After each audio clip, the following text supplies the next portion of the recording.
And we are live. Excellent. What up, fellas? What's going on? Man, I'm over here melting in this desert heat. It is nuts. Are you feeling the effects of climate change over there? Dude, this is regular climate for the desert. Okay? Okay. Summertime climate. What we do feel with the effects of climate change, though, is that our short-lived winters are even warmer. So, Wow. I should have looked up a statistic, but just off the top of my head, the amount of rain that we actually got during the winter months was dismal, just dismal. Wow.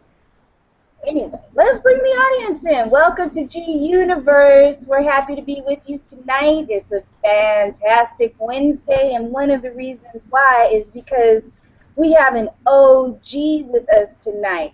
This gentleman was a part of the very beginning of Grand Unified, and certainly without him, it wouldn't be what it is today. He's a visionary. He has strong opinions and lots of opinions and well-educated opinions, so you know you're in for a treat tonight. Please, please welcome the one and only, the dope Ike D's. Ike D's. What's up, guys? Pleasure to be here, as always. Looking forward to it. And then, of course, Awesome we have our resident, tremendous tombstone, the dead man with us. Is this where I do the backflips? And the karate chops to the camera? And right on time, Gray has popped in. Peace, Graydon. He's getting his thing set up. Well, we've got some really cool things to talk about tonight. I mean, you know, like every week just gets more and more insane, and I think, you know, one of Gray's famous lines that he is known for saying is that we are living in the future. It is happening. All those things that we talked about, you know, that we dreamed about as little kids, that was written in comic books and sci-fi and all of those things that we imagined were so far beyond us, but would be the coolest to have as a civilization, are really now coming to fruition. We have stories ranging from 100 million planets that are thought to be capable of life, of having at least microbial life, but probably even greater than microbial life. The discovery of not just another exoplanet, not a super Earth, a mega Earth. Like mega. Huge. Yes, huge. And then we're also going to spend some time talking about a story that is so insanely significant to the way that we are living now, but also what is potentially going to launch us into a legitimate Type 1 civilization. It's the solar panel roadways. And what's so exciting about this is that these solar panel roadways are really being brought about by the people for the people. So it's really dope. But, you know, we'll get to it all. What do you guys think about the headlines this week? Hey, there's another aspect of that solar roadways that I kind of want to talk about too, and that's the fact that Kickstarter/Indiegogo strikes again.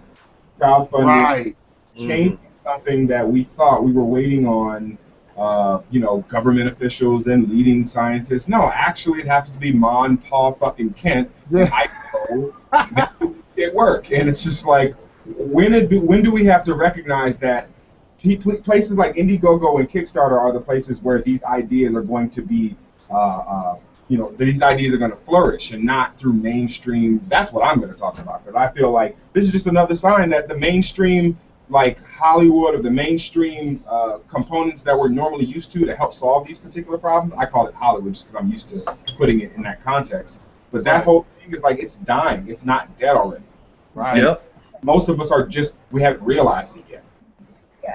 Well, and to your point, I mean, we can see this not only from the solar panel roadways, but also, you know, a very near and dear to my heart, LeVar, who, you know, used Kickstarter to fund Reading Rainbow, Yep. you know, to resolve the illiteracy, the huge illiteracy problem that we have. And within the first 12 hours of that campaign, that Reading Rainbow reached its $1 million goal in the first 12 hours of a 30-day campaign. Very impressive. Phenomenal. Yeah, you're absolutely right, and we were sort of talking about this off air a moment ago, but what is exactly that impressive about this is that regardless of the controversies and the political propaganda and red tape that is hindering science education and Progress. forward movement and progress, yes, the people are not only electing, but they are putting their money towards making that progress a reality. So it is, you're absolutely right, Gray. I totally agree with you. Oh, yeah. Yeah, nowadays you don't have to worry about the naysayer with the pocketbook. Now you just have to worry. You don't even have to worry about, now the naysayers are put into a corner and they're basically these just little haters on comment sections, and now it's like anything can get funded if the people want it. I agree with that. Well, let's jump in. Let's save that story for a segment or two down. Let's jump into what I am super excited about is this 100 million planets. Yeah. In our own galaxy, we have determined that there are at minimum, not 100, not 1,000, not 1 million, 100 million planets that are most likely not only capable but are sustaining life on a microbial level at the very least. Like, what does that mean? What does that mean to you guys? So you're saying 100 million Class M planets? 100 million planets in our galaxy may harbor complex life. Yeah. Well, okay, so let me jump on this first, I guess. To me, it sounds like the math that I was thinking, the probability that I was thinking. Mm-hmm. You gotta think, I mean, there are, man, in our galaxy alone, between from conservative estimates that I understand, 450 million to 750 million stars in this particular galaxy alone. Sheesh. So you tell me that 100 million of those have potential microbial life, given the time scales of you know, the cosmic range. It's like you can be looking at intelligent life on about 10% of those planets, technologically capable intelligent life, just like us. I'm assuming we're a part of that 10% or 5% or 3%. Right. But 3% of a million, 1% of a million is still a pretty significant number when you talk about how many galaxies there are in the entire observable universe. Right. That's the heaviest part of all of this, is that it seems like the conservative math wasn't conservative enough, because it seems like there's so much out there that we probably need to be even more conservative with the numbers. Yeah, I agree with that. And the fact, for me, you know, it's the if they're talking about 100 million planets just in our galaxy, can you imagine throughout other galaxies, throughout the entire universe? Like, that's what impresses me. And maybe the diversity. It's two things: the diversity of life, because it could be all these different things, or it could be a very uniform thing. What if we find out that because of the laws of physics and different things like that, that there are certain forms that life just tends to evolve towards? That, to me, would be incredible. You mean like as far as, you know, bipedal eyes poured on their head type hunter mammalian creatures sort of thing? Yeah. Is something. Well, look, basically, hunters of natures have the tendency to do certain things, have certain characteristics throughout nature's entirety. That type of example. Mm-hmm. Well, I think when the impressive part of this for me is that it's 100 million in our own galaxy, and when we think about, you know, in terms of our universe, there's an estimated 100 to 200 billion galaxies in our universe. So, I mean, it's observable, right? Yeah, the scale is, I mean, how do you chart that? Like, and can we kind of touch on that a little bit as far as the observable universe thing? Because I feel like that is something that's commonly misunderstood when we talk about the universe. Whenever I have conversations, in barbershops or just online with people or whatever the case may be, I tend to find that the word universe is a bit misunderstood and is thrown around as casually as the word theory, when I think a lot of people are trying to say that they're talking about the observable universe, because that's really all that they can speak to. That's all their event horizon allows them to speak for. But we tend to act like we understand the entirety of this universe when we really have a small cross-section of this universe. And then you get people who don't know anything. They'll just be like, see, nobody knows. We don't know. Like, no, you don't know. Like, yeah, it's such a silly statement because there is so much that we do know. Like, in particular, when you think about how young of a species we are in terms of, the human beings on our planet and how young our planet is, even within our galaxy, like, it's pretty impressive the amount of information that we have and that we know and that we can factually substantiate. Agreed. I agree. Completely agree. So, just more. Oh, go ahead. I was just going to say the next part of it is the mega Earth. Like, I find that fascinating because, we're talking about a planet that is 17 times larger than, let me back up. It weighs 17 times more than Earth. That's the estimate.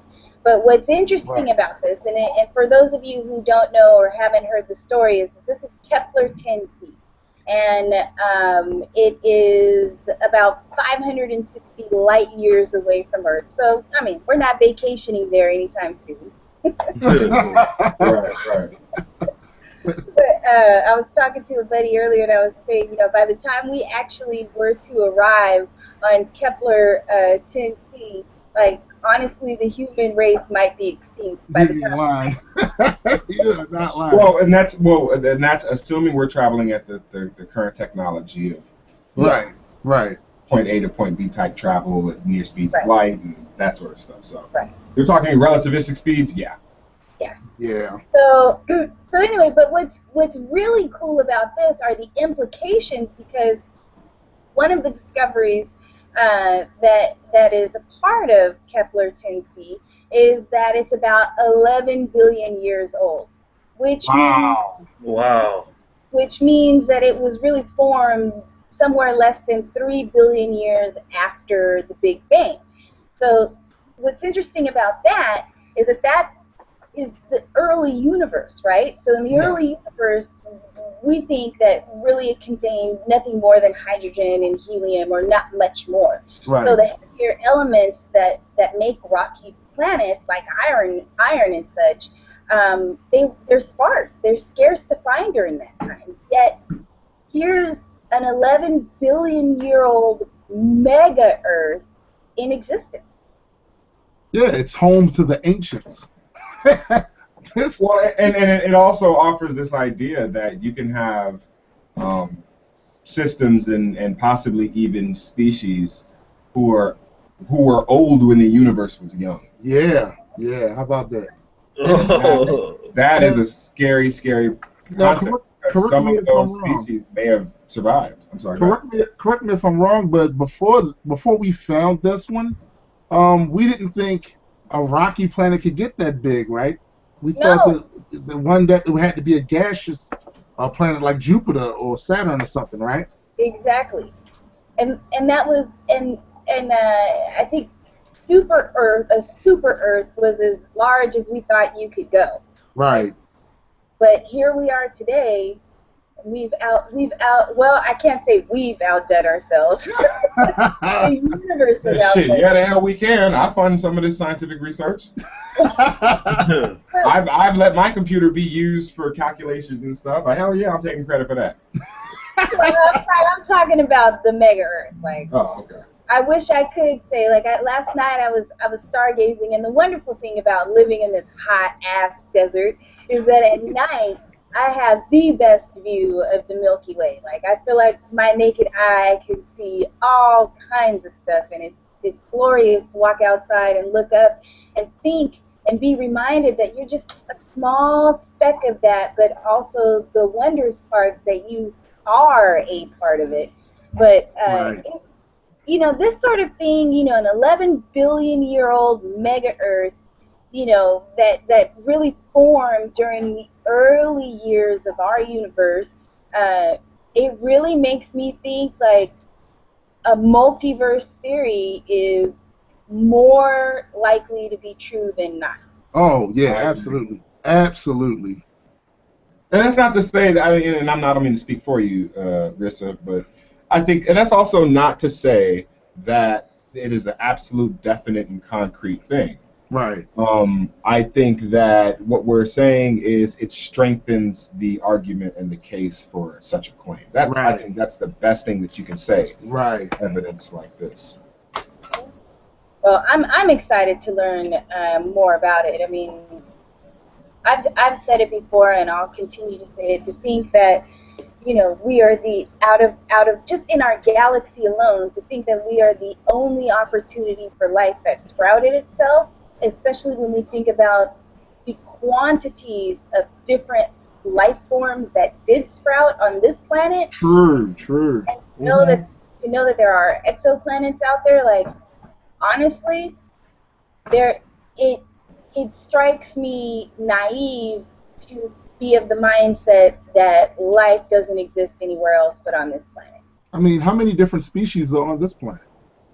It's 9 million different distinct types. Different distinct types just on this one little. And that's what we've discovered. I mean, that's what we've discovered. Exactly. That's not even the distinct possible ones throughout time. None of that. That's just what we've discovered. Exactly, because we still haven't got to the bottom of the ocean to see all of the life form that's down there. Yeah, we haven't come across yet. There's more people that are species that we haven't discovered than we have. And that's saying a lot just on this planet. Yeah. Yeah, that just scratches the whole notion of thinking that you're special. There's just no, it's not possible. It's just impossible to be special, even just in this galaxy. I think special is the word that I would take exception to. I think unique may be a better word because life is unique regardless of how,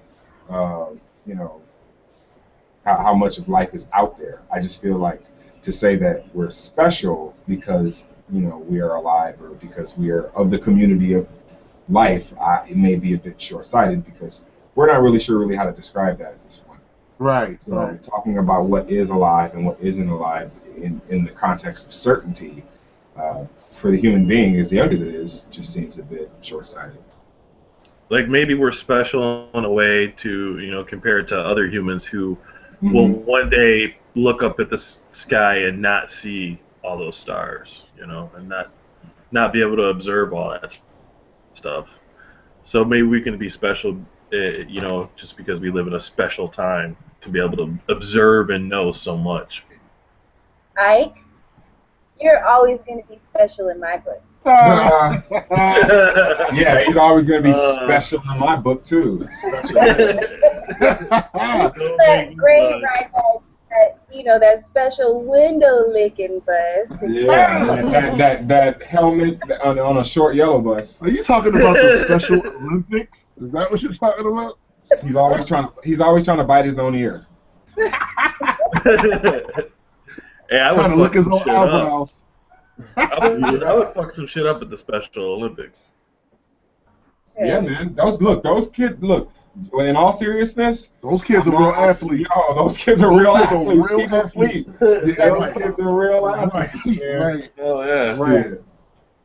And actually, we jest, but to be clear, there's, and I'd be interested in, and I'm going to kind of go off on a tangent here, but I'd be sort of interested to learn more about what they've discovered in terms of those particular brains and their neurons, because they don't necessarily fire up and function the same ways that we consider a normal brain to operate. But I have found that anytime something is off in one area, something else is on in another area. Yeah, so I'm curious to know what those strengths are.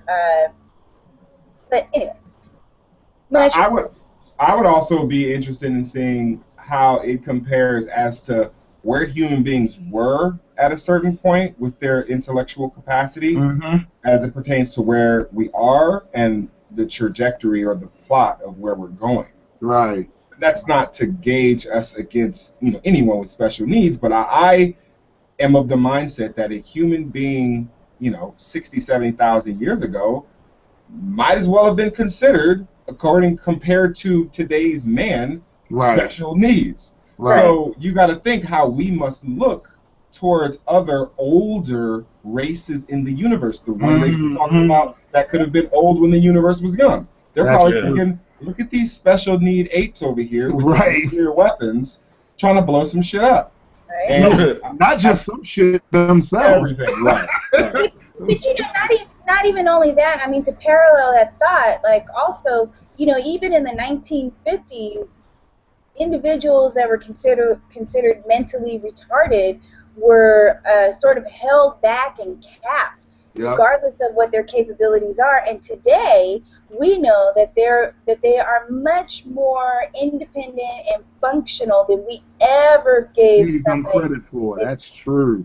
Well, remember, there was a social stigma around a special needs person because they were ostracized by society, because it was easier for society to ostracize than it was to accept and understand and try to treat and help. Right. So you're talking about kind of ignorant, intolerant apes trying to accept something that they really don't understand.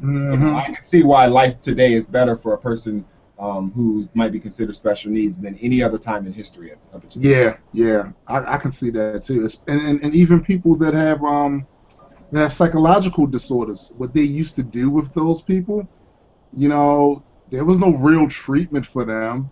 They would just put them in like an asylum or something. And especially like a couple of centuries ago, those places were hideous. So, I mean, we still use shock treatment in this country. But you know what? There are some new studies that are showing shock treatment to be a little bit more viable now with different applications. Certainly, there have been some improvements made in the way that they apply that treatment, but there is some merit to, that electric shock helping in certain circumstances. I mean, think about the way that your brain fires up. It kind of makes sense that it could make a difference. Well, while we're talking about shock treatments, let me take this opportunity to give a big what up to our dude, Gifted Anomaly, GU, brother. What's going on, man? We got Agma with us. Yes, sir. And the one and only Ryan Adam. I know that guy. All three of those dudes will be at the Celestial Wars performing alongside Graydon and Tomb. We're very excited about it. We just met on Monday and are starting to lay out the set list for y'all. It's going to be hella dope. I promise you that. I'm really looking forward to it. I mean, this is honestly the biggest event that I think our organization has thrown thus far. And it's got so much it's chock full of so much chocolatey goodness in there. I just can't wait till July 26th. I cannot wait. Should be pretty interesting. It is going to be dope.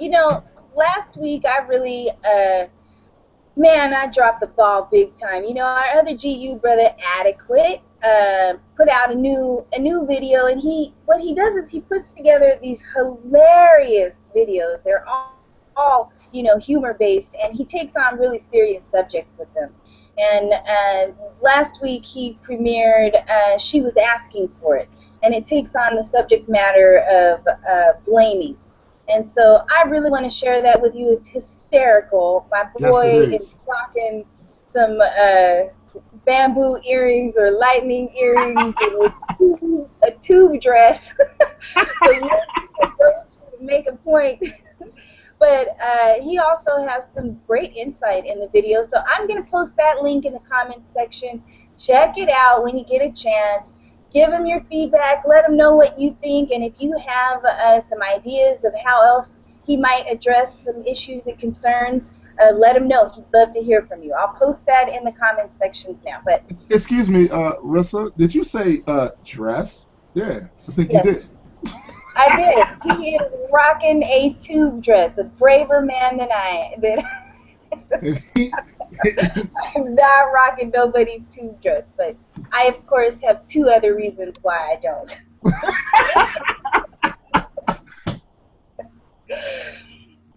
That might be too much for y'all, if I may speak without any sort of modesty there.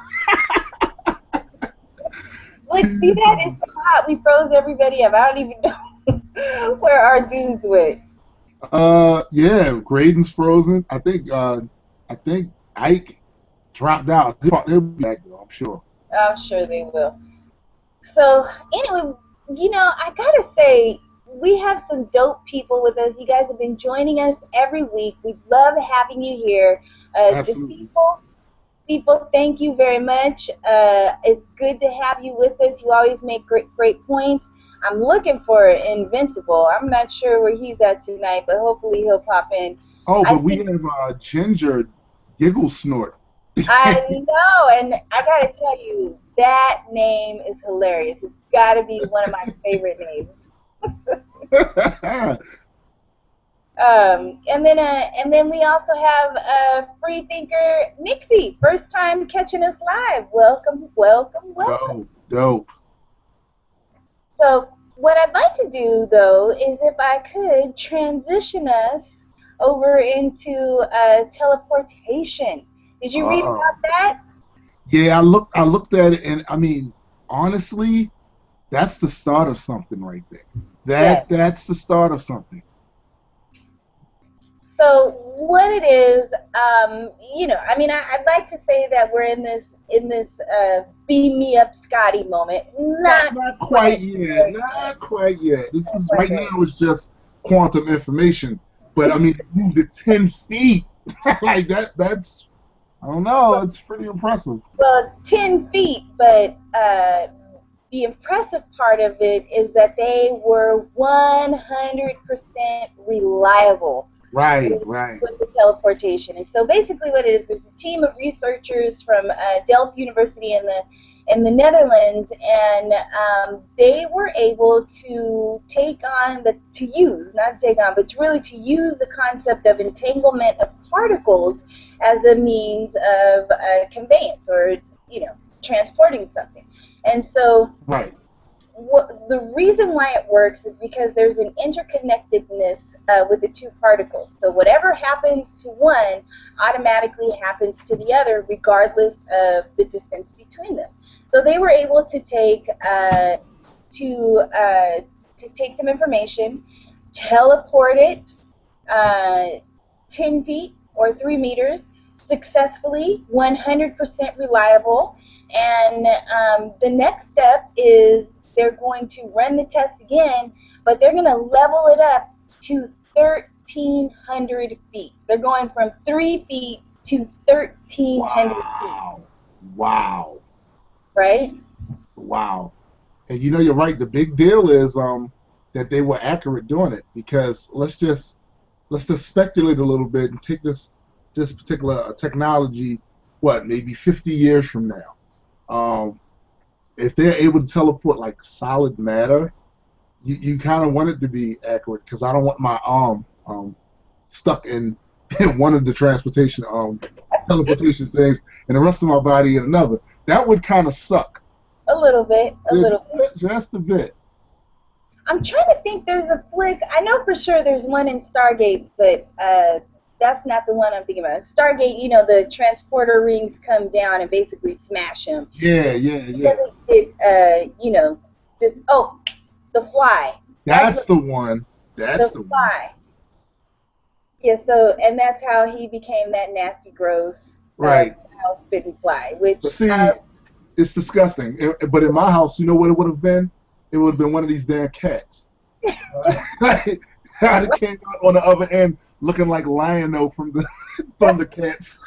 Oh, you don't even know how I feel about the Thundercats, dude. No. And I was so upset. Remember a couple of years ago, I want to say like maybe it was 2010, they were going to do a live action movie. Yeah. I was like, don't you dare. Don't you dare fuck that up. Yeah, but they do a rebooted animated series of that. I don't know how long it. Yeah, it came on. I'm trying to think, Cartoon Network. It was one of them, but I think I watched the first episode. It wasn't bad, but it just seemed like they was doing too much. You know what I mean? Like I wanted the Thundercats to be. I know they was going to change it, but I don't need it to be all super explanatory of everything. I don't need to know all of that. I just want to see him grab the sword and do the Thundercats. Yeah. That's what I wanted to see. Yeah. I don't even know. I don't even trust it. Most of the time, I just don't want people touching stuff like that. Right, like, just stay out of it. Let me have my wonderful memory, and you stay out of it. Don't butcher it. Whatever you do, do not butcher it. That's why I'm really kind of, you know, I know people are excited, and I know I'm in the minority on this, but honestly, the whole Teenage Mutant Ninja Turtles thing, like, I'm really concerned about it. Great in this, too. I'm really concerned that they are going to fuck that up. Right. Yeah, I don't know. Like, Graydon, he was saying basically the same thing. He saw the previews. He was looking at it like, and see, usually I listen to the super fans of any show or genre. I listen to them because they have insight on it and all the nuances and all the things that make it cool.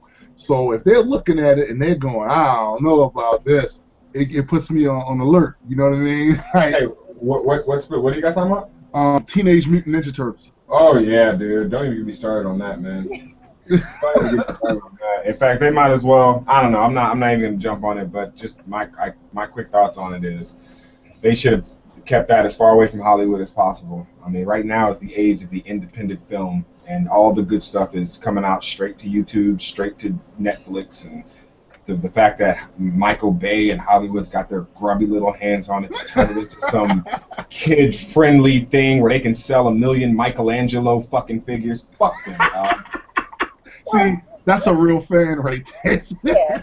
You know, and I think to be fair, Teenage Mutant Ninja Turtles was always kind of kid-friendly. But no, it wasn't. No. Excuse me, Rissa. Let me interject. I have to disagree. Any real fan out there would be like, Gray, you should be all over that. The original Teenage Mutant Ninja Turtles concept was actually very dark and very murderous. It it was turned into something that was kid-friendly when the rights to it got bought up by, who was it? Who got it? Tombstone? Is it Bandai? Bandai. Yeah, Bandai bought the rights, and then they changed it to Teenage Mutant Hero Turtles in Europe and all the other stuff. Right? Like, yeah, they were the Hero Turtles and all that. Oh, so, like, yeah, I honestly believe that there is, because of our generation, we grew up with the Turtles on, you know, morning cartoons. They were goofy and clowny and stuff like that. But a couple of years prior, Leonardo was stabbing people. Raphael was murdering people in the back alleys of New York. Like, these guys were nothing to play with. Well, you know how they had to kill Splinter with they had to kill Shredder with a grenade. Yeah, you know how it is. Are you saying that Teenage Mutant Ninja Turtles ain't nothing to fuck with? Is that what you're yes. I put them right in between Wu-Tang and the West Side Connection. You know how it is, Gray. They did the same thing to Wolverine on the 90s X-Men cartoon. As much as I like that series, all Wolverine was allowed to do was stab robots and maybe cut through a wall or something. Like, and then you get the occasional Jean Grey, Wolverine! Yeah. No! And he always gets stopped by Jean Grey, who never gives him none anyway, so it's like... Yeah. The love triangle is what really drew me to that X-Men series. That love triangle for a cartoon was the best ever. Yes, it was. Yes, it was. Absolutely. Well, let me transport us back to our story. I knew comic books were going to fucking seep into this. You already know. Every time. happen. And in the midst of it, I check. I got you, because it's something that can just literally go on forever. So yes. So yeah, you have to control that. Let me bring it back. Let me bring it back, because the whole teleportation thing is a big deal. It's a big deal, and let me tell you why. It means that if they are successful with it again, if their successful test produces another successful test, it means that we have entered the age of true quantum computing. Like, it will happen in our lifetime, within our lifetime, that we can use it and engage it. So here's the thing. To touch on your point about actual quantum computing that's beneficial to us in our lifetime, I believe that, like regular vacuum tube computers that were from back in the day, like those computers just take up a whole room on a college campus. It costs millions of dollars to make, and now this thing is 1 billion times more intelligent and 1 billion times cheaper. And I believe that in the future, when you're referring to quantum computing, it will be something of that nature. Like, this thing will be smaller than we ever anticipated, and it will work better than we ever thought, and we'll take it for granted probably. Yeah, we'll probably use it to watch cat videos and shit like that. It's one of those things where we are on pace for that, and it's hard to see beyond what quantum computing will allow us to do. That horizon is mind-boggling. Well, wait a minute. Let me go back a little ways, because let's kind of blend two stories here, because we had the conversation about the solar roadway and it being backed by the people. Do you think that with the quantum computers, because we all know the government is really dragging their feet, they don't want to do any infrastructure fixing or anything like that that will actually bring us more progress. Right. So okay, so to answer your question directly, I think the people will have a hand in it. I think if you give them an opportunity to fund something that is this generation's Manhattan Project, and it's not something that the military has some exclusive rights over. Listen, computer programming and artificial intelligence and quantum computing, yes, very hard to do, but anybody can really do them. You don't need a military budget. You don't need some sort of a crazy, Dr. Dre $3 billion type backing, or Steve Ballmer or nothing like that. But you need good scientists who understand the science and people who can experiment. And so I'm just at the point now where I'm ready for the quantum computer. I'm ready for artificial intelligence and these things that the quantum computing should allow us to do. With relative ease, actually. Are you talking Citizen Star? Is that what? Oh, I'm talking about Star Citizen. I'm talking about having an intelligence. I'm talking about having an intelligence that does not necessarily have to answer to any mortal human being if it doesn't want to. That has complete reign to understand and learn about the environment around it, and to consume as much information as it feels necessary, and hopefully understand that humans and it would occupy some sort of symbiotic relationship until we decided to kill ourselves, or they decided to move on. You know what I'm saying? I'm just teasing you, because I know you are hot on that, building your own warp drive. I'm telling you, we're going to build an empire, piece by piece, over there, starting with the quantum computer. So I want to get to a comment that I just read. Peter Neely, peace. Peace. Time GU community member, thank you for joining us tonight. Peter says, if nothing else, it could mean real-time communication for space travel, missions to Mars, etc. So even just on that level, it's pretty cool. And who knows what else? I think the first uses will be in computing.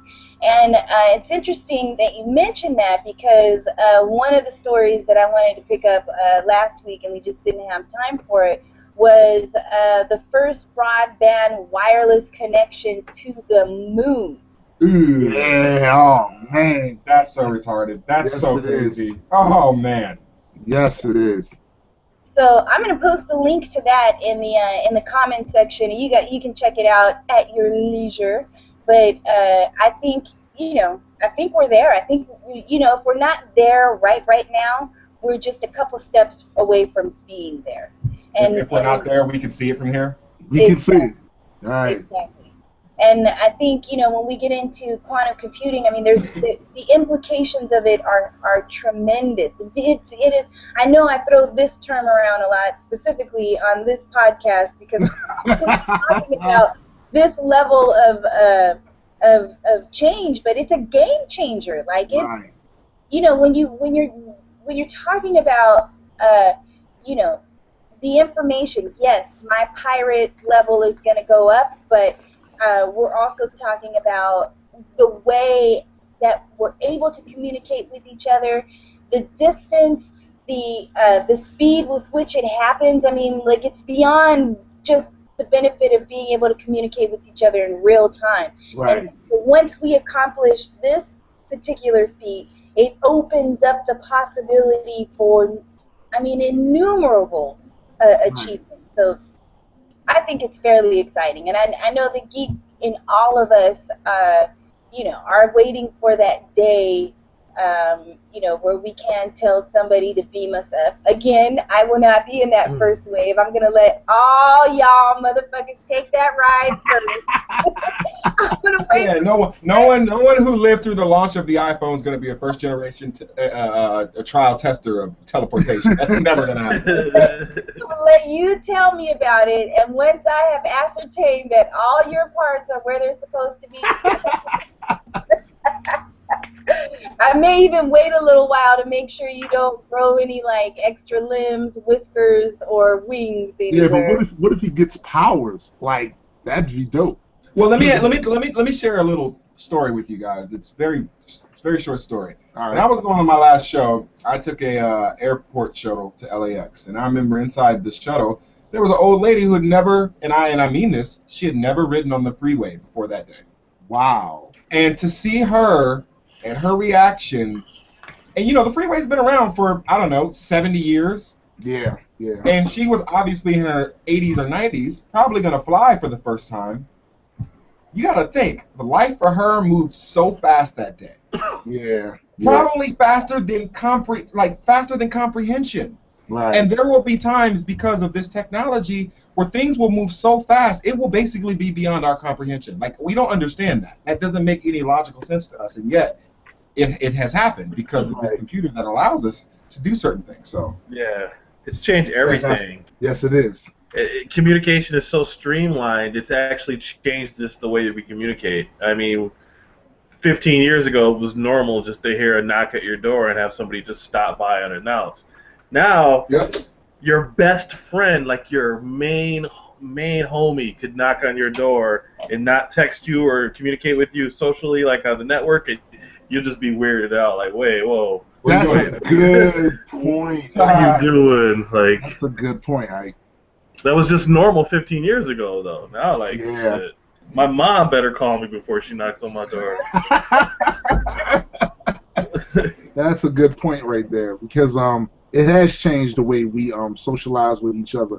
And, you know, it's like to Graydon's point, how fast it worked for her. I mean, just in my lifespan, I had like a rotary phone with the little thing. You know, you know what I'm saying? Yeah. So and look now, you know, just in my lifespan. So I'm just saying. Yeah.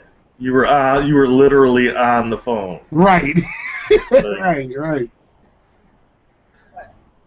Well, you know, I don't see him with us live, but he watches our show every week. He's usually in the conversation with something witty and insightful. But last week was Invincible's birthday, and I definitely want to give him a big GU shout out. Happy birthday, brother! Happy birthday, man! Happy birthday, man! Happy. Let's talk about solar roadways. Let's get into why the record setting is a huge accomplishment. Yeah. And then let's also talk about the implication that solar roadways has on our society. Who wants to? I've got so much to say on this. I'm gonna let somebody else start. I'll hog it. Let me just go, just because I want to be quick about it. But I want to kind of attack it from one other angle. Like, the solar roadway aspect is very innovative, and I think it's something to be admired, and I'm very excited about it. But to me, there's something else about this whole story that's fascinating to me, which is this is another product of Kickstarter / Indiegogo of crowdfunding. Right. And one more societal changing thing that the people are deciding on with their money and their time, their effort and energy is going into now seeing problems that they can fix collectively and fixing it through crowdfunding. Right. Or even ideas that they've always wanted to see happen. Like, you know, look, Star Citizen, we touched on it briefly. That's a game that all space nerds have always wanted to see. And the fact that we had the opportunity to fund that, and you're telling me I can fund solar roadways, I can fund teleportation, I can fund quantum computing? Right. Take my money. What are you talking about? There's nothing to discuss. Absolutely. There's nothing to discuss. So I think that the more amazing and fascinating aspect of this whole story is how it originated, where it came from, and Kickstarter once again gets the assist. Yeah. Well, let me back us up a little bit, and for those of you that don't know, an Idaho couple had a vision, and they took their vision to Indiegogo. Their vision has been in the works for years, and they wanted to create smart solar panels that, when covered by, it's a special tempered glass, can actually replace roadways and parking lots, so cars will be able to drive on these. And what will happen is several things. They will collect solar energy, so restoring energy, free energy, clean energy. The roads will also have have the ability to become heated, so there's a safety benefit right there. I mean, we're no longer going to be concerned with, you know, icy roadways or snowy roadways, because our roads will have a built-in heater function to melt that off and keep it safer for us. I love that. Anybody who's ever slid in ice or snow, you just get a smile on your face when you hear that. Not to mention the fact that it'll save a lot of metropolitan areas a lot of money on their road crews paying for salt, and it's just a whole bunch of benefits to that. That's right. The other part of it is that it also supports LED lighting. So it means that our roads are again going to be safer and much more visible to travel and commute by. But there's another aspect to it, which is that there is a possibility that it will be very electric vehicle friendly. So how that will work, I don't know all of the details, but there will be, you know, some fair play between that road and the electric vehicle, which one of the things, if you guys aren't aware of, that is holding back electrical cars beyond big money and corporations, is that in order to charge them, you have to find a specific charge site, and there aren't many of them located around. So once you've exhausted your 150-mile average radius, you're kind of stranded. So don't they have a little? You talking about the fully electrics, right? Because I thought the hybrids, some of the hybrids have like a tank, right, that you can ride on for a while. Right. Yes, the hybrids. But the fully electric ones, right? You're shit out of luck. Right. Until you can get to another charge station, and there's a bit of a monopoly on that. I won't go too political. Let's just say it's kind of like how Apple devices, you have to use a very specific connector. You cannot use anything else with them. They do not allow for that universal proprietary shit. So it's the same situation with these cars. It's like they have these batteries, but you have to use their connectivity to be able to charge it. Let's just hope that they don't make an iCar.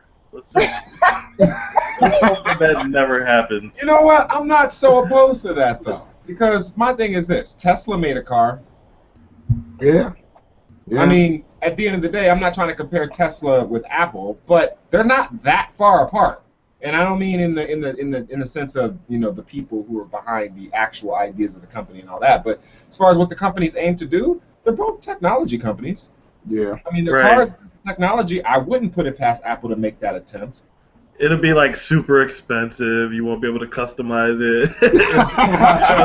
It'll only come in white and black. Like if you make any mods, they'll sue you and shit. yeah. There is a very good possibility that Pimp My Ride could get rebooted. Okay. I'm not even gonna lie. I used to watch that show like, oh, somebody please call for my ride. Somebody please make it. It never happened though, did it? Wow. So it did. The other question I have too about this technology is the how to install it. Like, how long do you think it would take for that to become just the norm in cities? Especially considering, you know, like I said, our government is pretty much at a standstill. It's not doing shit for real. I think we're gonna crowdfund a new government. Yeah. I would say for that. Listen, I actually think I would shut up and take my money on that too, because it's like at the end of the day, if you're telling me I can hit them where it hurts, which is the pocketbook, and I can fund some other shit that's actually gonna, you know, work for me, why not? Yeah, I agree. Well, it will be interesting to see what happens. I mean, obviously, you know, for me, there's some really exciting implications with just the application of solar panel roadways. But the most exciting part of it all is what we sort of talked about at the beginning of the show, is that the people have made this possible. People are like, you know, science for the win. Here's my book. And to me, that's tremendous, and it's a huge achievement to, you know, to set a record on Indiegogo. I believe they broke. This is interesting. Speaking of Tesla, they broke the record that was initially hit with a campaign by Matthew Inman to raise money for the Nikola Tesla Museum, where 33,000 people made a contribution to that particular campaign. This contribution, and at the time this story broke, which was just a couple of days ago, 36,000 people had already backed the project, raising $1.5 million. Wow. That's 36,000 people who not only are an active part in being a solution to our current, you know, abuse of our habitat, and providing a better means that will enable us to live better. But they also have put their money where their mouth is to say, you know, science for the win. We believe in progressing science rather than stalling it out with red tape and politicized propaganda. Yeah, and that's where a problem comes in, that people don't understand science, and there's this like this cynicism about this whole thing going on. This, oh, it's not going to work, it's too expensive. This whole like movement against it, saying everybody's stupid and they're getting ripped off, and this is the biggest like public ripoff ever. And that's because people don't understand how technology advances. You don't take a piece of technology and say, no, it doesn't do everything that we want it to do eventually, so we're not going to do it. You're gonna fucking, you know, even if you make one fucking road, one block, in one expensive neighborhood, it needs to be, the technology needs to be tried out for it to be advanced. You know? It might not look anything like what they're predicting right now. It might look like something totally different. It might be a whole different structure, but the technology, the people have proved they want that technology, and so it's going to happen, no matter what the haters say. And just by them using it, even in one area, when people see the benefit of it, the demand for it will grow. All it takes is one little area where everything that they wanted to happen happens, and they see the progress, and the less snow on the damn ground all the damn time, and all this other stuff. Other places are going to be like, hey, I want that too. Yeah, I want that too. So, you know, yeah, I agree with you. Now, I want to say, I'm looking this up right now, but I want to say that there are solar roadways already in effect somewhere on this planet. Really? Was it in Japan? I don't know. I'm looking it up right now, and I bet Germany. His money's on Germany. Well, let's see. there's a comment, and first of all, thank you, Ryan. He posted the link to the campaign in our comment section. Awesome. I don't know if I'm going to say this name right. Layson Tyler? I think it's Layson. I think it is Layson. She says that it'll work well in Minnesota. But I just think, it's just a win-win all the way around. Like, what negative connotations can come from, an endeavor like this other than a huge corporation can't figure out how to get the most of the money? Right. It'll be a capitalistic version. Somebody will have to get rich before it actually happens, but... well, can we talk about that for a second, too? With this crowdsourcing thing becoming what it's evolving into, I firmly think that enough of these big successes, and somebody somewhere that got their name on the ballot somewhere is going to say, hey, we need to get our hands on some of that. And instead of letting this take place because it's good for society, it's actually good for the economy, because what you're doing is you open up these new businesses, which is bringing more money in, and on top of that, it's progressing us as far as technology is concerned. And as a society, we could kind of use that. I just know some douchebag is going to say, we need to find a way to tax all of that and do something to it. Yeah. And as I'm looking this up, I'm already seeing, the naysayers, the people specifically dogging out this campaign, like it's not going to work anytime soon. Wow. Biggest scam ever. Like, here we are, with a tremendous possibility to make a significant change in effect, and people are already shooting it down. Already, what's crazy about that too, Marissa? Now they're sitting there trying to shoot this down like this is not something that could happen and it's a scam. Meanwhile, you, me, Ike, and Graydon are all talking on the computer from various different parts of the frickin' country. And if somebody had said that, or told these same people that this was going to be possible one day, you know what they would have did? Oh, that's the biggest scam ever. That'll never work. You're wasting your time. That dumb shit. Dumb shit. Yeah. I completely agree with that. Well, and I guess that's what makes this particular story so exciting is that, basically by funding this particular campaign, you're telling those naysayers to shut the fuck up. Right. Right. Your point is moot. We're moving forward. You can go ahead and take that dusty old trail behind us. We'll see you later. All right. Swing. Yeah. Look, jump on the vine, grab the banana, and swing your ass back to the 1600s. All right? that should have me hollering. that stupidity.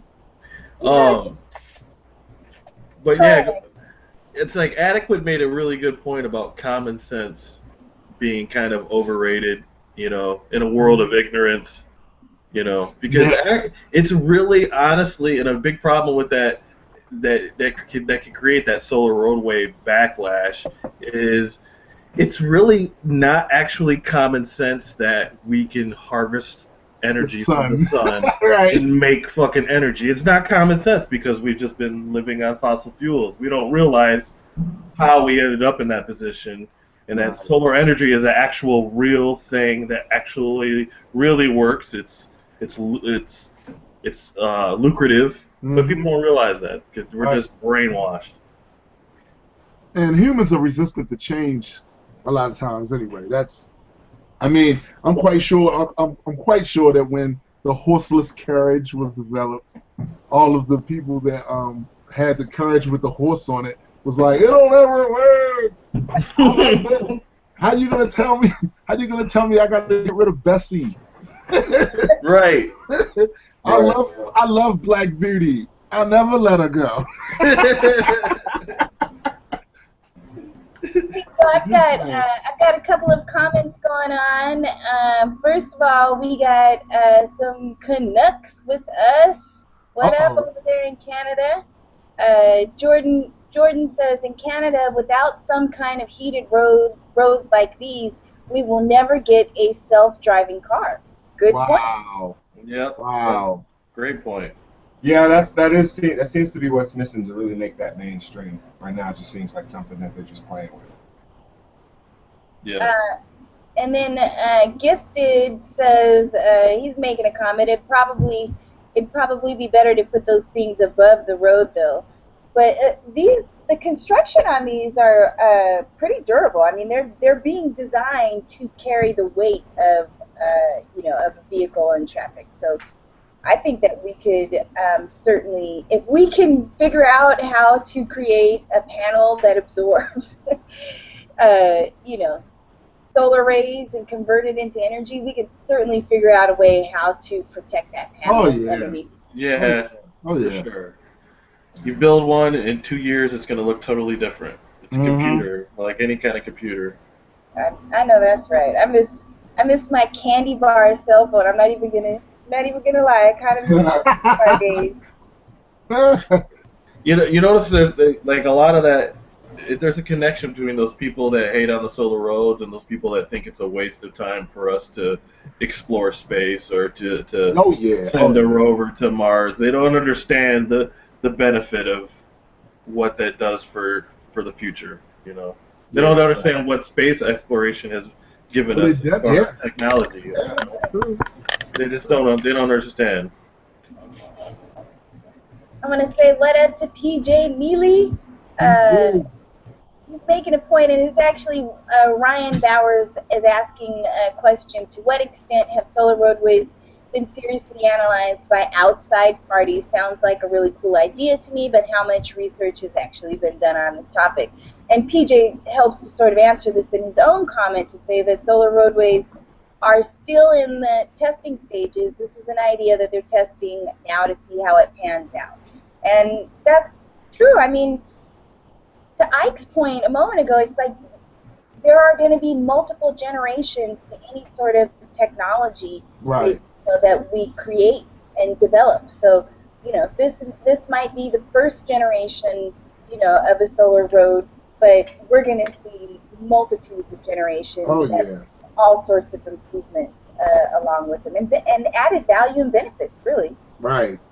I definitely think that's what will take place. I mean, again, like I said, I don't really want to bet against human ingenuity at any time because we've made liars out of people. It's almost undefeated. It's almost undefeated human ingenuity. Yeah. The people who win the Darwin Awards are the reason why I say. Some of those awards are great. I'm highly entertained. Much like I was entertained today, I saw a video. I normally don't even watch these videos, but today I had one slip to me, and at their house, and they're knocking on the door, and or knocking on an interior door, I should say. They're like, "Why can't we get in?" Clearly, it's the bathroom door. And they opened up the bathroom door, and their homie has fallen asleep, sort of standing up while taking a pee. So this is a dude. So he doubled over backwards. I mean, it looked like something out of The Grudge or something, the way his body was. I'm like, how do you fall asleep like that? I don't understand that. But I've seen people fall asleep in very weird. Well, I don't know if they were asleep, but they were definitely high. Coming from Baltimore, if you come from Baltimore, everybody knows from Baltimore about Lexington Market, famous Lexington Market. I'm telling you, you have to navigate through the people that are a bit chemically induced or whatever, and they're standing there like nodding out and doing that Michael Jackson Smooth Criminal lane, like. Like, seriously. Hey, speaking of Michael Jackson, what do you think? I'm of the mindset that you cannot go to a corner on the face of this earth without finding somebody who can moonwalk. What do you guys think something else like that might be? What is something that is just so universal, no matter where you go, somebody will recognize it? Oh, okay. That's a good question. That's a damn good question. Right now, it'd have to be something in pop culture.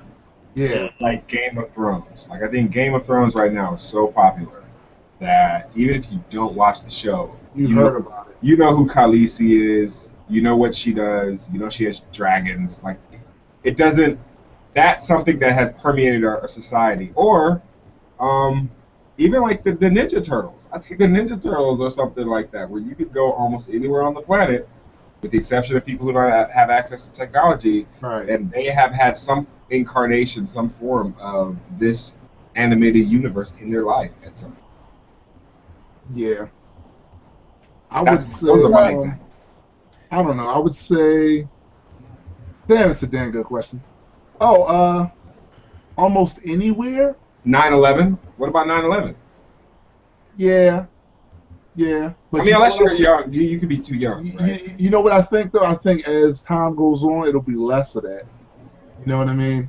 It'll be less people remembering that. And again, the other thing about that is, I often wonder, not to go too far on a tangent on 9/11, but I often wonder if it's a big deal to us because it happened to us. But maybe to other people in other countries that are used to getting their shit blown up.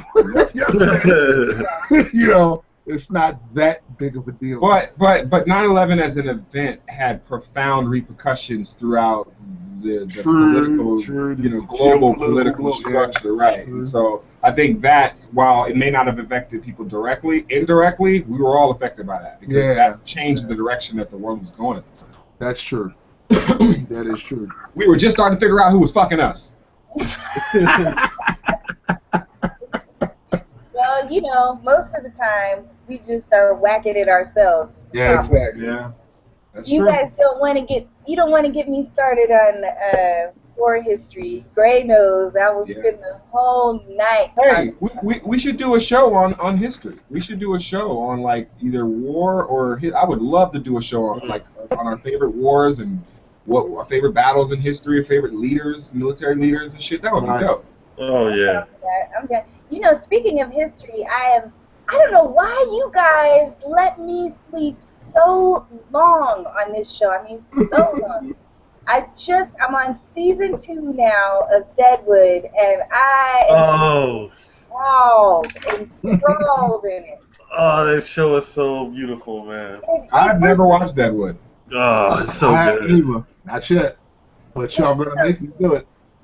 I mean, it's like, first of all, as a history buff, and I have, my categories of genres within history that I like, but one of my first loves was the Old West. Like, it's just, you have heroes and villains and anti-heroes and, reluctant heroes and the Colt 45? Huh? I said the Colt 45? Yeah, you just have so much happening. And, so I love anything to do with the Old West. And I thought, I've really kind of seen it all. I've watched all the flicks. I've heard all the stories. I've visited most of the places. And then comes Deadwood. Like, dope. Historically, fairly factual and accurate. All the characters are really well played out. They do obviously color in a little bit, and there's some drama there, but for the most part, the events and the characters that the story surrounds itself with really all took place. So it's really well acted. It's a great show, and I highly recommend it if you are as late as I am and have not watched it yet. I'm late because I usually am up on all the westerns. I grew up with westerns. My stepfather, that's the first and really only thing we bonded on, because I was a character when I was a kid. So, I really didn't like him much for no reason. Just that he's not my father. But I didn't like my father either. So it was just one of those type of dynamics going on. And one day, he pulls me into the room, and what was on? I think it was the Good, the Bad, and the Ugly. And he said, sit down and watch this.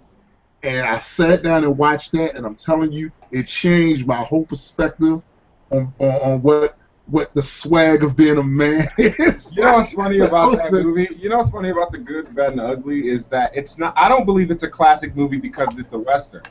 I actually think it's a classic movie because that movie is so dryly sick and disturbing.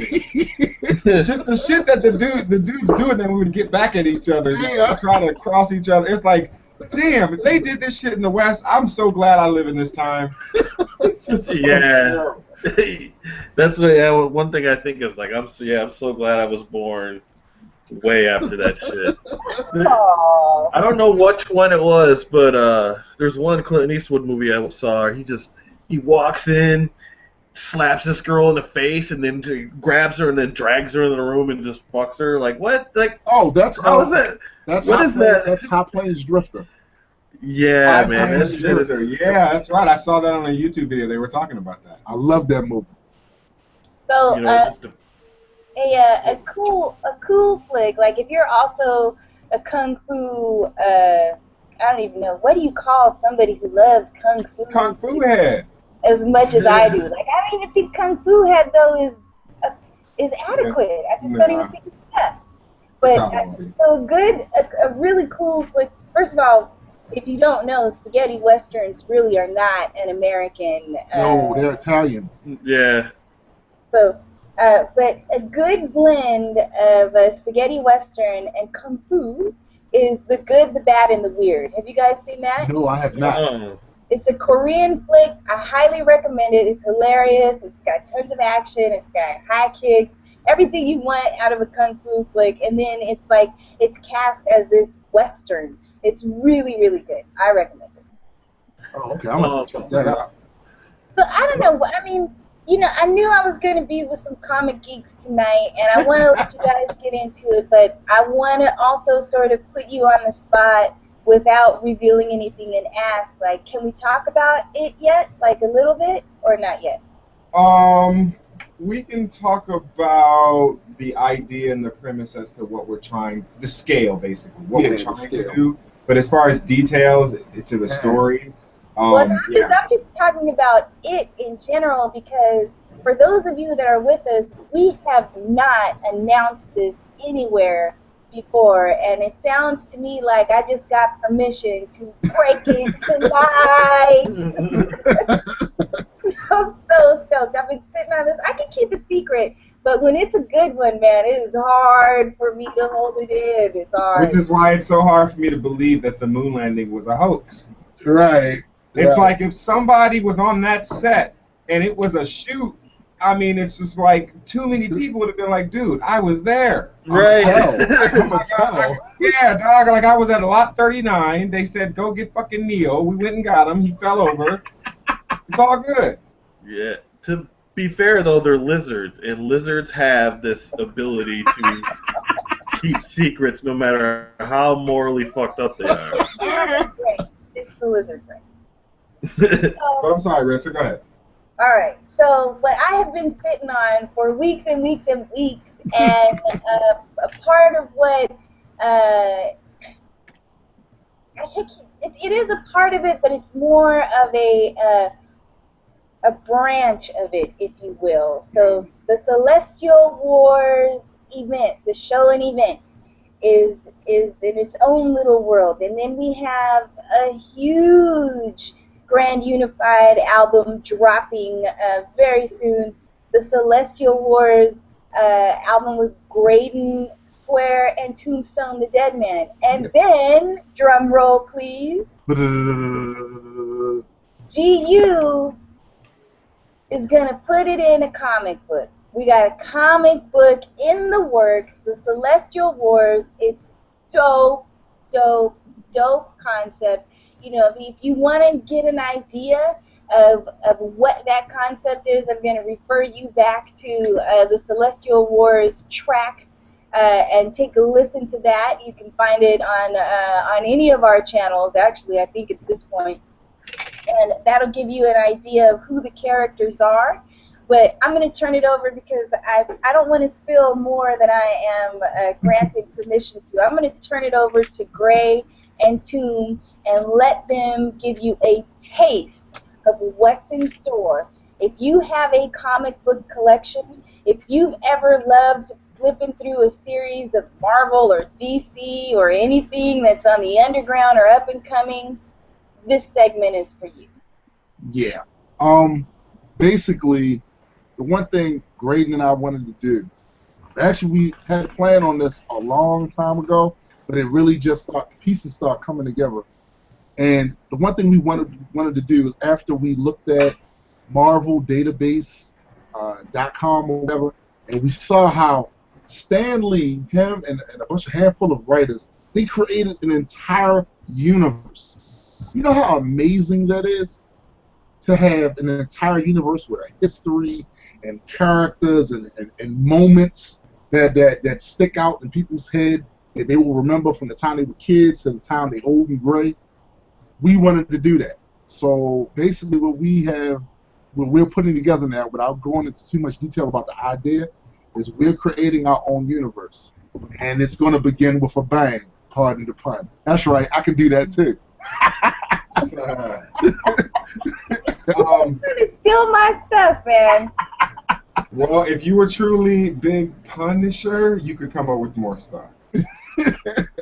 Oh, that's a challenge. Check a fool night. That's the second time, and the last time you checked me tonight, Greg. No, listen, on the puns, I'm sensitive because I've gotten my ass kicked by you 2 weeks in a row now. I need a win. I need a win in the pun battle. Damn it.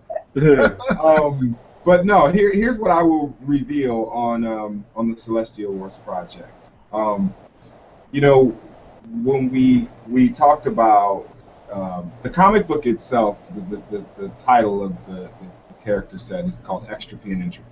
Mm-hmm. And the reason why we even decided that we should even tell a story or try to tell a story or do a comic book or anything like that is because we had this long 3.5-hour conversation about what constitutes a god or a creator.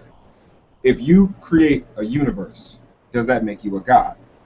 Right. And the conversation was reduced to, well, let's take Stan Lee or, fucking Jack Kirby or whoever. Right. And any of these comic book creators or any of these fiction writers like George R.R. Martin, are they, by definition of creator, gods? And if they aren't, what is it that they're actually doing? Because in my brain, with my ideas, I like to think these days that all realities are equally as valid and invalid as the next one. So when we got into this big long conversation about Stan Lee and how there are characters in the Marvel universe that understand that they're in a comic book, right, and what it would be like to create something of a universe like Stan Lee did. So you start, I believe, with something character driven and you build around that. And so what we want to do is tell a story that takes place in one universe and ends up in another. And to tell a story that, and not to say that this story hasn't been touched on, I'm not giving too much away, but this idea that these universes are connected in some way, all realities. Our reality, this reality, Marvel's reality, Teenage Mutant Ninja Turtles, Saved by the Bell, 90210, all of it. All of it is connected. And this is a story that explores how that's possible and the entities that survived that trip. And I gotta say, over the last, month or so, that we've really actually been digging our heels in and working on this. This is probably the most fun I've had in the past 10 years, Royal. Well, I think that the most entertaining and fulfilling aspect about it is I finally get to explore my creative range as a writer, not just as a songwriter, but as a story writer. Right. And you and I know from what we've done, and Rissa, you know as well. You've had a little bit of experience. We're trying to write something that is a story first, and the music that we've done as a result of that is simply a soundtrack to the story that we've written. Yep. And to add a visual component of that to what we're doing with the comic book aspect, I think we're going to do a pretty good justice. And there's one more surprise we haven't even talked about. We're not even going to touch on, but please be aware that it's going to kick major ass, because we've seen the prototype artwork. I'm telling you, it's going to kick major ass. I'm not saying anything. That's how excited I am. So sick. I just have a question for you, Gray.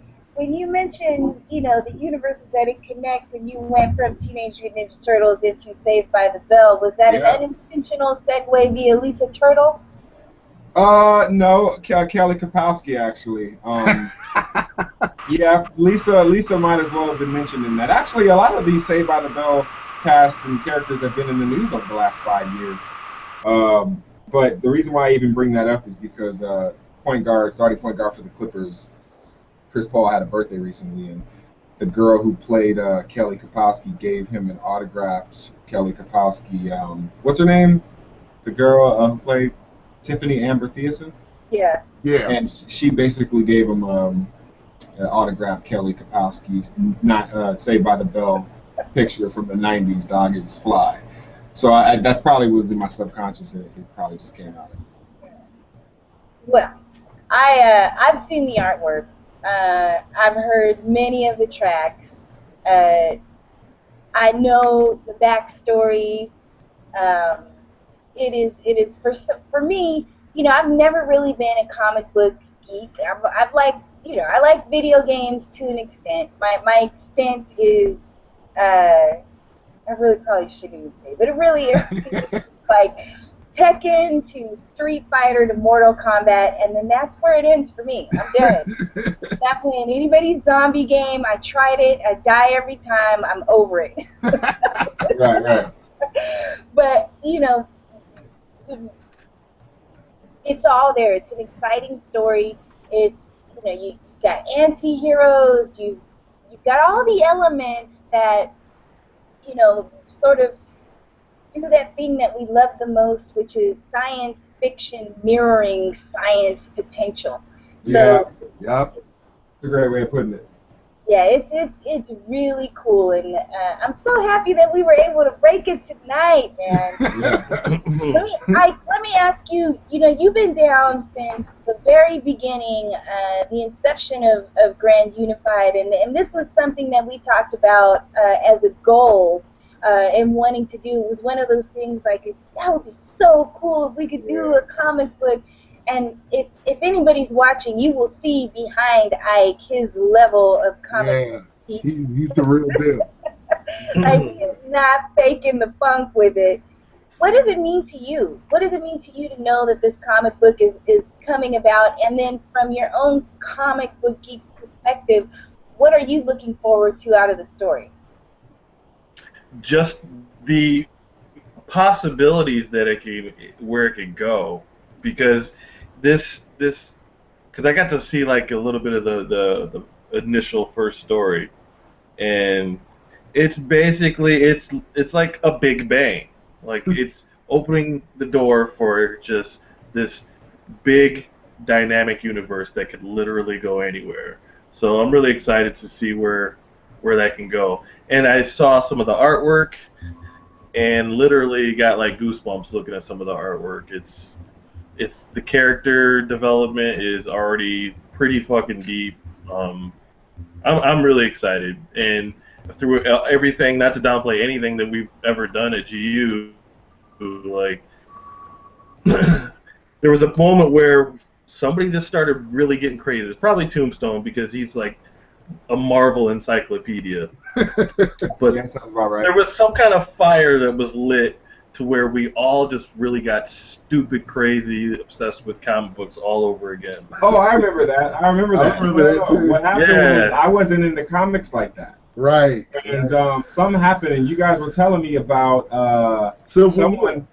Yeah, Marvel Civil War. That's where that came from. That was almost 2 years ago. Yeah, 2 years ago. Yep. And we got into a big ass, like, it was a weekly thing where we'd come back and we'd talk about Civil War and how much I had gotten through it and what had happened and shit. Yeah. And I remember that was the first time I had kind of fallen back into love with comic books and comic book storytelling, because that was the first real thing I had seen in the Marvel universe since I had left back in the late 90s, early 2000s. Right. You know, it's like coming back to wrestling and finding out all the champions since you had left or something like that. Yeah, and you know, the craziest thing about it is Braden went to not being into it as much to, I remember you were going somewhere to perform somewhere, and you had your iPad with you, and you showed me we was on Skype, and you was like, man, look, I got all these comics on the app, and this is all I'm going to do. Yeah. It was serious. And that's ironically where the idea of G Universe came from. Yeah. It was us talking about like our own little universe and right. Mm-hmm. What story we can tell among ourselves. And I mean, I really want to make this particular project about, really storytelling. And I want to take the opportunity, like me and Tombstone, me and him, we both have our separate individual projects and stuff like that. But we always said if we were to work together, it wouldn't just be an album. Right. It would have to be a project, like something bigger than just doing an album. Yeah. And so that's not to downplay any, joint albums I've done or anything like that. But I remember when we had that conversation, I think we both kind of came to an agreement that we wanted to do something along the realms of telling a story. Yeah, or something setting different. the stage. Something different. Mm-hmm. Yep. So yeah. I wanna answer a question here in the comment section. Sean is asking, how soon are we talking about with the G's album? And let me say first that there are the Celestial Wars record is a grand unified project that is really grand unified because it's bringing Gray and Tombstone together on the record. But not only will we be dropping that album, but we'll also be working on a grand unified album where you can hear a lot of our artists, if not all of the artists. And that will probably happen. We're looking to wrap that up, literally wrap it up to you, and get it to you somewhere, around the time where you could put it under anybody's tree with a little bow on it. We're hoping that is the delivery time frame for that. And then the Celestial Wars, I don't know. It's coming soon. That's the best way for me to say it. It's going to happen sooner than you think. It's in progress right now. The fellas have been busy all day, every day, riding for it, laying down the tracks, lacing up the beats. So it's happening soon. I don't want to put a definitive date on it just yet, but when I mean soon, I mean like very soon. Ragnarok is coming. Ragnarok is coming. Ragnarok. Yeah. I was talking earlier about how basically comic books are like the new sci-fi. I don't know who I was talking to about that with. But in that, I think it's partly due to technology doing so much that was just written about as sci-fi, for years and years, to where now, we've done so many things that we've seen in Star Trek and all those sci-fi novels. The comic books are writing a lot of different things, a lot of places we hadn't gone before. Yep. A lot of places That's pop true. culture hasn't gone.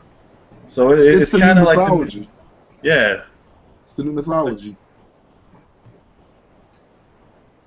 So sci-fi conventions are not as big and popular as comic book conventions anymore because that's the new sci-fi. Speaking of which, wouldn't it be great for all of the guys out there that are into the comics as heavy as we are, or even just a little bit? Wouldn't it be great to see us perform at a Comic-Con? That would be awesome. Oh my God. Oh man. Look, I see Mike is starting to glisten with the thought of that over there. Because when I was hearing the story, I could not help it. It was weird because you would think I would instantly just think of it as a comic book, the way I was hearing of it. I wasn't thinking of panels or anything. I was thinking of a straight up movie. Like I was literally. That's how good the writing was. I was thinking about how that shit would look in a sick ass, expensive ass movie. Yeah, I mean the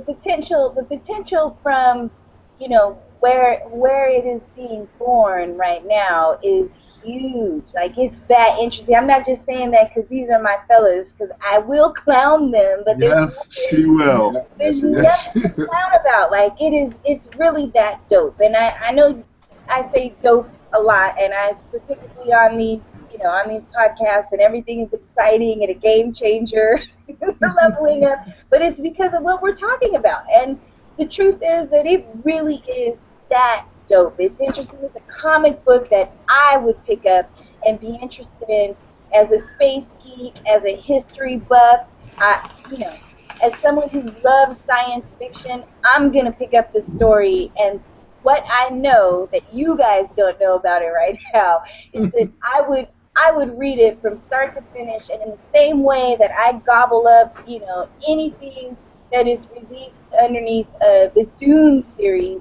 anything that was released under the Celestial Wars, I'm going to gobble it up. It's that good of a story. So, yeah. Speaking of the Celestial Wars, I am so excited to see another GU brother with us. What up, Explain? I know that guy. What's going on, brother? Yeah, and earlier I thought I saw her. I don't know if she's still with us, but Kate the Great was with us as well. He was. I want to take it over to our own campaign, the Celestial Wars. We are on the 3rd day from the end of our campaign, and we're currently at, I think we're just under 80% funded. So we really only have about 20% more to go, and that is with great thanks to all of you. I mean, we have reached 80% in our campaign because you guys have gotten us there. So a tremendous thank you to you guys. But with only 3 days left, it means that you only have 3 days left to get up on some of these dope perks. That includes the Science of Hip Hop Day at the Smithsonian. That's sold out, and because it's sold out, we managed to secure 10 more spaces. Now, when I looked before the show, 2 of them were already gone. We got some dudes coming with us. We're excited about that. Get on those spaces before they disappear. We're going to be at the Smithsonian, checking out the planetarium, watching an IMAX film, by the way, narrated by NBT. We're going to be having lunch at the Natural History Museum. You're going to do this all with the Grand Unified Artists. That's Gray, that's Toon, that's Gifted, that's MC Brooks, C. Gatz. Everybody who's going to be at the show is going to be hanging out with you as we explore one of the world's most renowned sites for museums and science. So don't miss out on it. That's what I'm saying. This is also your last opportunity to get in on the after party, very exclusive event. I think there was only 8 spaces left in that. Something like that, yeah. So we'll be podcasting live after the show with all the performers. As part of that podcast, I know Gray's going to have his chessboard out, but even more than that, we're just going to chill out. We're going to, snack on munchies, sip on drinks. Pictures. Oh, and another thing about these after parties that I love that a lot of people don't know is that we play a lot of unreleased music at these parties. Yep. We show a lot of stuff. We freestyle a lot. Like it's always dope, man. Like I can't stress it enough how interactive that we actually are whenever we do any of these GU outings. Like we become a community. That's just what the whole idea about this was. So if you can make it, please do, because you'd be pretty upset if you missed this. I just, I'm happy that you said that. It makes me feel so much better because a little part of my heart died today as I watched I'm not going to badmouth the name, we'll just say that they're extra large, as I watched a cipher that they did, and it was the wackest cipher. Dude, don't even get me started on how we tolerate just whackness now. We just need to tolerate it. It's okay. It's okay to be whack now. It's okay. And look, as somebody whose fingertips have graced the wheels of steel, okay, as somebody who understands what vinyl is and what it means to drop a needle on that vinyl, it was horrifying for me to see a very well-branded extra large DJ in the background of that cipher with an Apple laptop in front of him with his hands in the air like he was doing something. Like your hands should never be in the air, my DJ dude. At the most, one of them. And if one of them is up, you better be doing something with your foot on the record. Hey, we all know about the whack DJ. So anyway, Whacking it's good to know that you guys will be rectifying that with the Celestial Wars cipher at the exclusive after party. I'm sure it'll happen. It's also the last chance to get in on the GU fan track guest MC. This is your opportunity to get on a record with the fellas.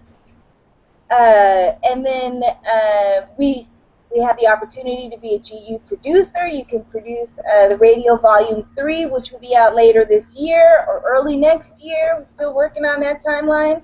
And then you can also sponsor our podcast, a series of 10 of our podcasts. Be a panelist with us. Join us.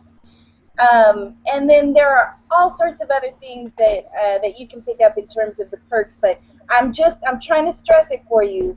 Like, these are the last 3 days you can get in on that level of perk.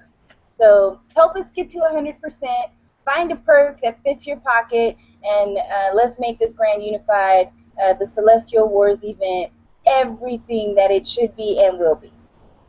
So with that in mind, we do have some special shout-outs that we'd like to make tonight. These are folks who have contributed to the campaign, who support us on Twitter, on Facebook, on Instagram, anywhere they can find us in the G universe, and we are ever so grateful to them, and especially want to recognize Heather Powers, who initially made a contribution just because she could, and then as her schedule opened up, we were so stoked to find out that she'll actually be joining us at the show. So big ups to Heather.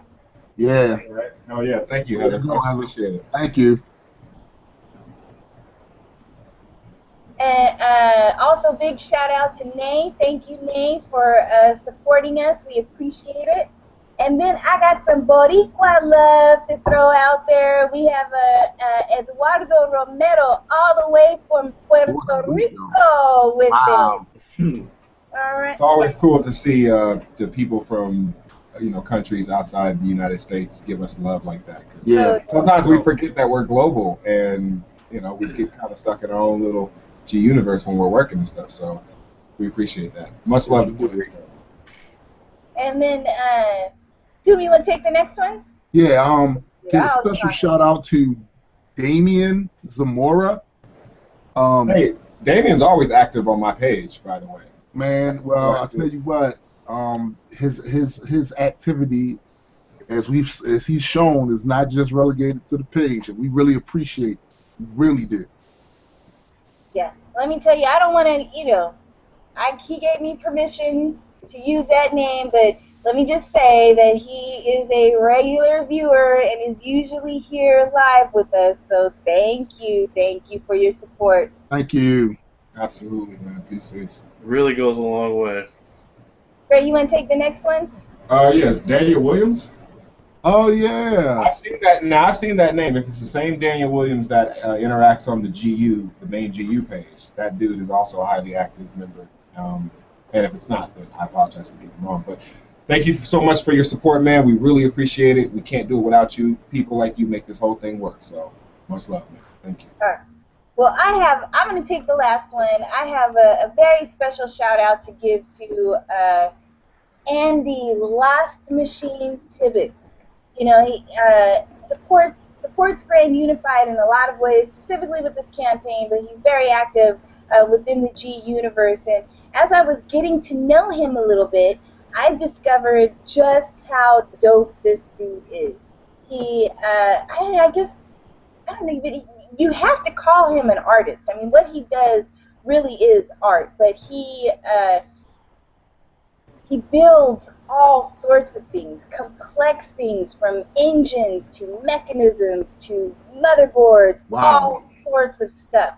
And you have to check out his website. I mean, he has no idea that I'm putting him out there like this, but his shit is so cool that I feel like everybody needs to go see it. It's really, really dope work, and we appreciate your support. Check out Andy Lost Machine Tibbetts. His website is www.lostmachine.com. I'll throw it up in the comment section there. But really, to all of our supporters who gave us permission to share their names, and to those that choose to support in silence with 100% of their support and none of the recognition that we do here. It's important that you know we appreciate you, and it's important that everybody else knows that though you shall remain nameless, you are very much a driving factor in what Grand Unified does, and very much a part of helping us bring not only this event to the DC area, but future events. We're going to take it to the West.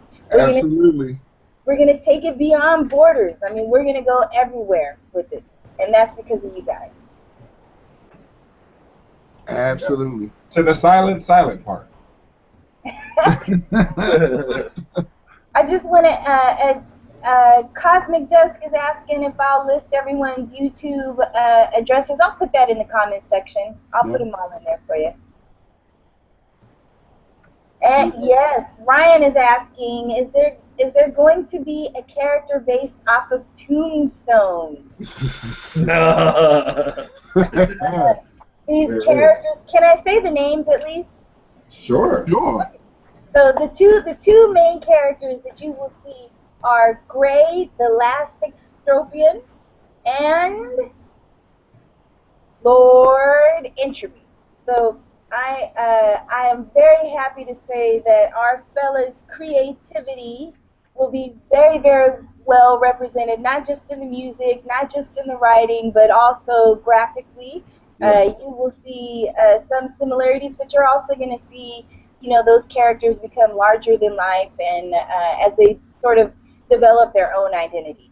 So I've also posted in the comment section, for those of you that don't know, Tomb and Ike both manage. We do have a GU comic book page. Yes, we do.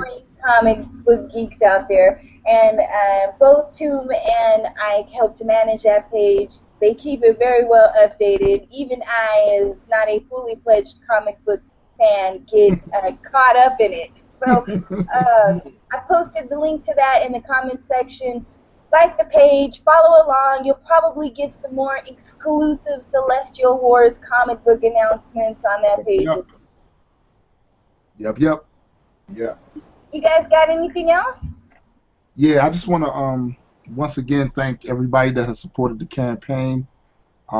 People that have supported my music and the music of other Grand Unified artists and all of our endeavors. We could not do this without you. A lot of times people complain about the way things are. They say they would like to see certain things a certain way, but that's all they tend to do is complain. The one thing about the G universe, these people are about what they say they are. And I've never been more prouder to be a part of a community like this. So that's what I want to say. Yeah, and that goes to like everybody. If you shared a meme that somebody posted, that a member posted, or a video of an artist or a member, any little support goes so far. It's what's gotten us to where we are. Right.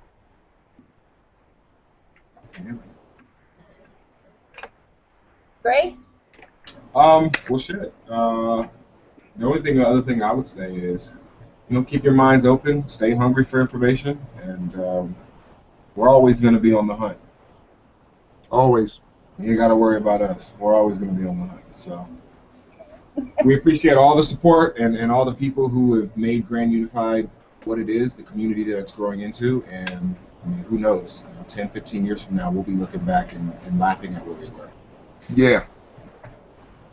Well, I have to say that, it's been a hell of a ride thus far with Grand Unified, and I expect, many more years ahead. I expect to have just as much exciting things to talk about, and I very much suspect that all of the things that we've been talking about thus far will come to fruition in one form or another in terms of technological advancements and science becoming much more widely available, and education, sort of raising the bar from where it is now. And I'm happy to say that it's not just us, it's not just Grand Unified members, it's everybody who participates with us. So when you participate with us on our Facebook page where our news is listed, and the conversation, or if you're listening to music, or if you're providing commentary that inspires music, you're all a part of the Grand Unified Impact Benefit. So from Graydon Square, ID, Tombstone, and myself, Rissa Polaris, thank you for being with us tonight. We'll be back next week with a ton of more exciting science endeavors. Can't wait. Peace. Yeah, hell yeah. Peace. Oh, don't forget, I'll be having the after hangout after this for about 15-20 minutes. If you want to hang out with us, come on, join us. Awesome sauce. Peace. Peace.